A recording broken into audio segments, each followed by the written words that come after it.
शिव भोला भंडारी बाबा भोला भंडारी। बारिश और बर्फबारी के बीच भी केदारनाथ धाम में बम बम। ये बाबा केदार की ही महिमा है जो श्रद्धालुओं को मौसम की दुश्वारियां भी नहीं रोक सकती हैं। ये भक्ति की शक्ति है, बाबा केदार के प्रति अटूट आस्था है जो खराब मौसम के बावजूद श्रद्धालु केदारनाथ धाम तक पहुंच रहे हैं। और इस बार 40 दिनों में ही यात्रियों की संख्या ने रिकॉर्ड तोड़ दिए। देखिए, तुलना में इस बार यात्रियों की संख्या भी बढ़ रही है। इस बार केदारनाथ धाम में इतनी ज्यादा संख्या में यात्री पहुंचे हैं कि महज 40 दिन में ही रिकॉर्ड टूट गया है। 25 अप्रैल को केदारनाथ धाम के कपाट खुले थे। अब तक 7 लाख यात्री बाबा केदार के दर्शन कर चुके हैं। मानसून से पहले 12 लाख से ज्यादा यात्रियों के पहुंचने की उम्मीद जताई जा रही है। तो पिछली बार जहां हर दिन यात्रियों का आंकड़ा 15 से 18 हजार रहता था, इस बार 20 से 25 हजार यात्री हर दिन धाम पहुंच रहे हैं। केदारनाथ धाम की यात्रा को लेकर भक्तों में उत्साह है। ऐसे में यात्रा को बेहतर बनाने के लिए प्रशासन पूरी कोशिश कर रहा है। और पिछले साल से भी अधिक है ये नंबर्स हैं, जबकि हमारे पहले 15-20 दिन काफी बारिश बर्फबारी भी रही, ग्लेशियर भी आया था ट्रैक रूट पे, परंतु यात्रियों को काफी उत्साह देखने को मिल रहा है और इसीलिए हम लोग यात्रा को और बेहतर कैसे मैनेज कर सकें, इसमें डेली हम लोग उसको रिव्यू करते हैं।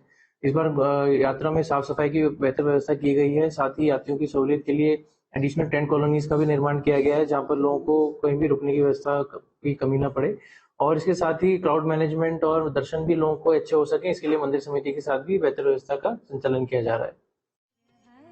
केदार यहाँ आ रहे हैं। केदार धाम के लिए 9 हेलीकॉप्टर सेवाएं गुप्तकाशी, फाटा और शेरसी से भी संचालित हैं। अब तक 37,000 तीर्थयात्री हेली सेवा से बाबा केदार के दर्शन कर चुके हैं। हेलीकॉप्टर सेवा मिलने से भक्त आसानी से बाबा केदार के दरबार में मत्था टेकने पहुंच रहे हैं। ऑनलाइन रजिस्ट्रेशन करके और ऑनलाइन हेली टिकट्स करके जो लगभग 2000 के आसपास जो यात्री हमारे डेली हेली से जाते हैं। किसी कारण अगर मौसम खराब हो जाता है या फिर कोई प्रॉब्लम आ जाती है तो उसकी वजह से जो 1-2 शॉर्टेज इसमें कम भी हो जाती है। अभी तक जो है जब से यात्रा शुरू हुई है लगभग 35,000 से ज्यादा लोगों ने जो है हेली से यात्रा की है और काफी सफल तरीके से और सुरक्षित तरीके से यात्रा की है। चिनूक जो है सुबह अगर कभी मौसम ठीक रहता है तो चिनूक की भी जो है फेरी होती है, उसमें जो है लगभग 2 से ढाई घंटे का टाइम जो है चिनूक के लिए हमने आरक्षित किया हुआ है। उसके बाद जो है नॉर्मल तरीके से हेली सेवा चलती रहती है। केदार घाटी इस वक्त बर्फ से भी ढकी हुई है। तस्वीरें देखकर ऐसा लग रहा है मानो बर्फ ने केदारनाथ धाम का श्रृंगार किया हो। चांदी की तरह चमकती वादियां और उसके बीच बाबा केदार का अलौकिक धाम, जहां श्रद्धा का सैलाब है और नजारा अद्भुत।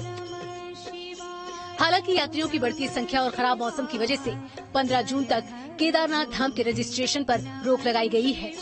तो प्रशासन की तरफ से यात्रियों को मौसम देखकर ही यात्रा करने की सलाह दी जा रही है। जो है मौसम का अलर्ट है, तो इसके लिए हम लगातार यात्रियों से अनुरोध भी कर रहे हैं कि वो मौसम को देखते हुए चले। हो सके अगर बारिश हो रही है तो सेफ जगह पे रहे। इसके साथ साथ हम जब भी जहाँ पे भी यात्री आ रहे हैं वहाँ पे लगातार अनाउंसमेंट भी करें उनको सेफ जगह पे रखने के लिए। तो उसके साथ भी फिर भी यात्री जो है वो लगातार हमारे यहाँ पे आ रहा है। फिलहाल जो है पंजीकरण पे रोक लगी हुई है, लेकिन अभी भी हमारे पास जो यात्री आ ही रहे हैं। केदारनाथ धाम में बर्फबारी का दौर थमने का नाम नहीं ले रहा है। बारिश ने भी पैदल रास्तों को कीचड़ से भर दिया है। ठंड बहुत ज्यादा है, लेकिन खराब मौसम में भी यात्रा जारी है। इस बार केदारनाथ धाम में यात्रियों की संख्या ने रिकॉर्ड तोड़ दिया। तो मौसम साफ रहने पर उम्मीद जताई जा रही है कि केदारनाथ धाम के दर्शन करने वाले यात्रियों की संख्या 12 लाख पार पहुंच जाएगी। हालांकि बारिश और बर्फबारी का सिलसिला आगे भी जारी रहा तो यात्रा पर थोड़ा असर पड़ सकता है, लेकिन अपने आराध्य के दर्शन करने की लालसा लिए भक्तों के कदम बढ़ते जा रहे हैं। Team news state.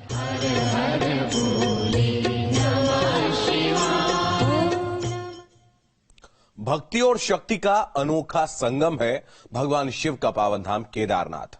बारिश के साथ बर्फबारी से ठंड बढ़ गई है तो श्रद्धालुओं को सुविधाएं देने के लिए प्रशासन भी मुस्तैद है। मदद के लिए जवान तैनात हैं और अब मानसून सीजन में यात्रा के दौरान कोई परेशानी न हो, इससे निपटने के लिए अभी से तैयारियां भी शुरू कर दी गई हैं। बारिश और बर्फबारी यात्रियों के लिए मुश्किलें खड़ी कर रही है, लेकिन पैदल मार्ग से लेकर केदार घाटी तक वो देवदूत तैनात हैं जो यात्रियों की मदद कर रहे हैं। दरअसल इस बार मौसम चुनौती पेश कर रहा है। पिछली बार के मुकाबले यात्रियों की संख्या भी बढ़ रही है। ऐसे में प्रशासन की कोशिश है कि श्रद्धालुओं को किसी तरह की परेशानी न हो। देखिए, जब से केदारनाथ धाम की यात्रा शुरू हुई है तब से लगातार यात्री जो है वो बढ़ा ही है यात्रा में। अभी तक जो है 6 लाख से ज्यादा लोगों ने दर्शन कर लिए हैं और हमारे जो पुलिस जवान केदारनाथ धाम में मौजूद है वो भी लगातार अपनी ड्यूटी जो है बहुत ही बेहतरीन तरीके से कर रहा है। यात्रियों को जो है दर्शन करवाने हो या फिर किसी भी तरह की समस्या आ रही हो उसमें भी पुलिस का जवान लगातार यात्रियों की मदद कर रहा है। कुछ बुजुर्ग यात्री जो थे जो चलने में असमर्थ और तबियत खराब हो रही थी उनको भी अपनी खुद पीठ पे जो है ढुलाई करके जो है वो लेके गए। तो ये काफी सराहनीय काम उनके द्वारा किया गया है। इसके लिए जो है मेरी तरफ से उनको नगद पुरस्कार जो है वो भी दिया गया।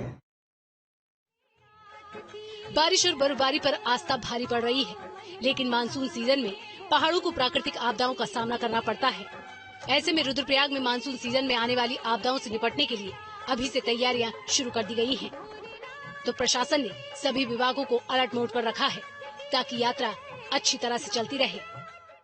जो भी मानसून की प्रिपरेशंस की जानी है, भले वो रोड से रिलेटेड हो, बिजली से हो, पानी से हो या फिर अन्य डिपार्टमेंट्स की, उनको विस्तृत दिशा निर्देश दिए गए हैं और सभी डिपार्टमेंट्स को कहा गया है कि वो तत्काल अपनी जो भी प्रिपरेशन है वो शुरू कर दें। साथ ही हमारा कंट्रोल रूम 24/7 पे चालू हो जाएगा आपदा की दृष्टि से। और साथ ही चूंकि केदारनाथ धाम की यात्रा भी लगातार चल रही है तो उसके दृष्टिगत भी क्या क्या सावधानियां बरतनी, इस बारे में भी सभी को अवगत कराएंगे। तो बर्फबारी से ग्लेशियर पैदल मार्ग में खिसक रहे हैं। केदारनाथ धाम के आसपास तापमान माइनस में चला गया है, जिसका असर यात्रियों के स्वास्थ्य पर पड़ रहा है। ठंड और ऊंचाई में ऑक्सीजन की दिक्कत हो रही है। हालांकि धाम समेत पैदल मार्ग पर यात्रियों को स्वास्थ्य सुविधाएं उपलब्ध कराई जा रही हैं। प्रत्येक यात्री के स्वास्थ्य की जांच करने के बाद ही उन्हें केदारनाथ धाम भेजा जा रहा है। पहुंचते हैं, केदारनाथ जी पहुंचते हैं, बड़े चिंचोली पहुंचते हैं, रुद्रा पॉइंट पहुंचते हैं, भैरव ग्लेशियर पहुंचते हैं, तो वहां पर टेम्परेचर डाउन होता है। जब वहां पहुंचते हैं तो वहां पर रहने की उतनी उचित व्यवस्था भी नहीं उनके पास होता है, हीटर नहीं होता है, तो ये कई चीजें हैं, वहां पर से टेम्परेचर एकदम डाउन हो जाता है। तो ये सब चीजें ध्यान देने की जरूरत है। कपड़े जो है भीगे नहीं, ये ध्यान रखना है। स्पेशली जूते न भीगे, मोजे न भीगे, ये ध्यान